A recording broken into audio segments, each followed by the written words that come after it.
Service Learning Presentation Video by Zahra Shafira Indriyani. NIM 0602052106 Hello guys.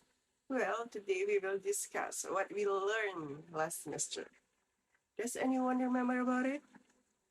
I remember, ma'am, yesterday we discussed about the new vocabulary and the classification. Can someone mention what word classes we discussed last time? Me, ma'am, there are 4, namely noun, verb, adjective, and adverb. Give me example about noun. Table, pencil, and car. How about adverb, adjective, and verb? Sorry, ma'am, I didn't understand, and sometimes I forgot what it means, but I know an example of the verb. Oh, okay. Can you give me the example? Like sleep, cry, and eat. Isn't it, ma'am? Error analysis is needed to show students in what aspect difficult for them.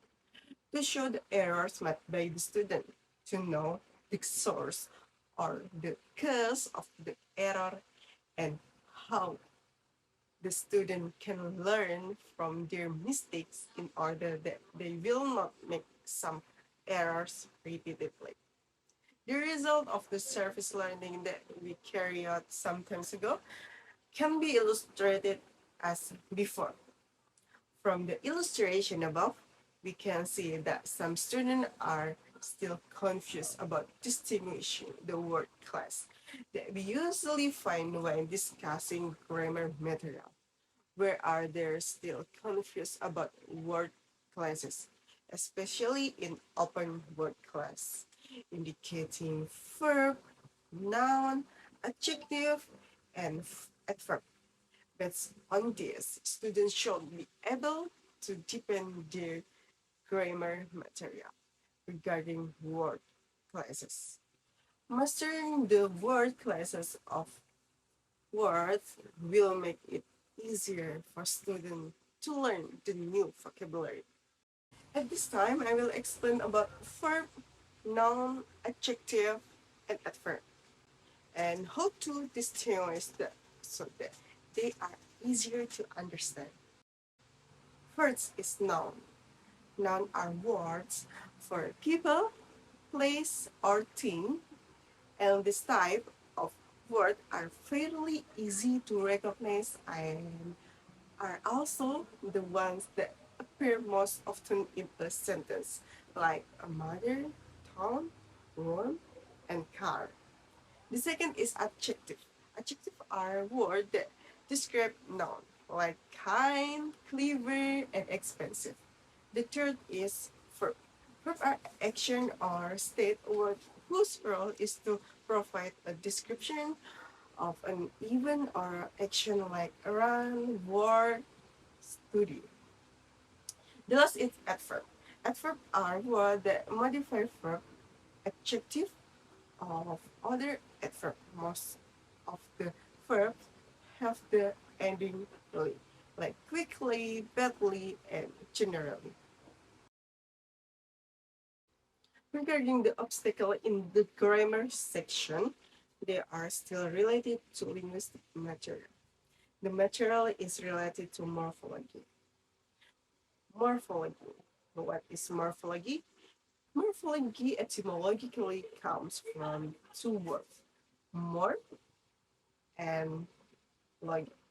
Morph means the smallest unit of language that has meaning in sound or writing.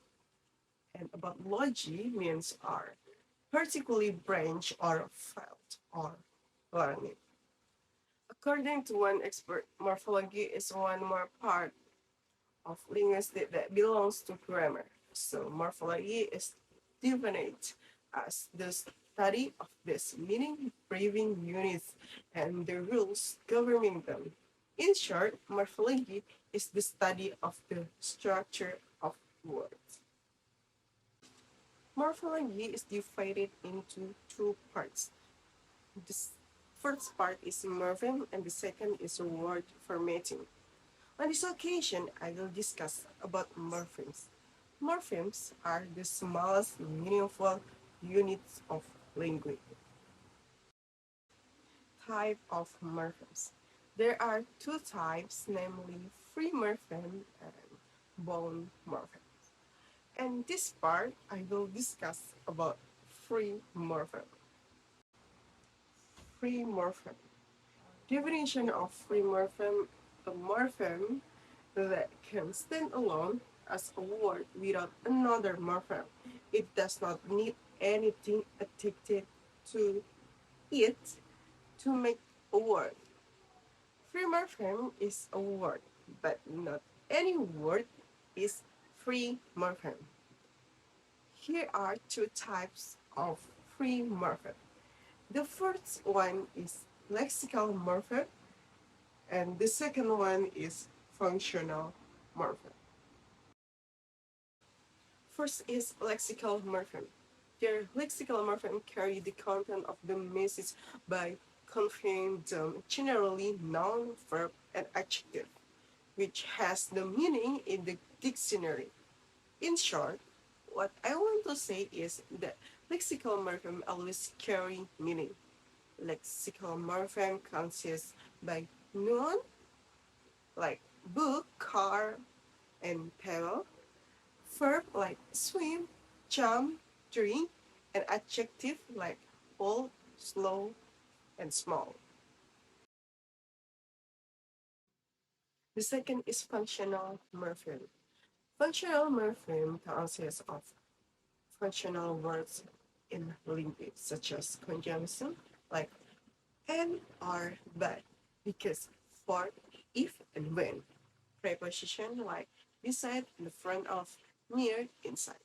Article like and the pronouns like he, she, it. What we have to know is that a functional morpheme function as a functional word that does not contain meaning and always helps or its meaning is expressed in relation to other words. That is why we call it a functional morpheme, because it does not have a direct meaning.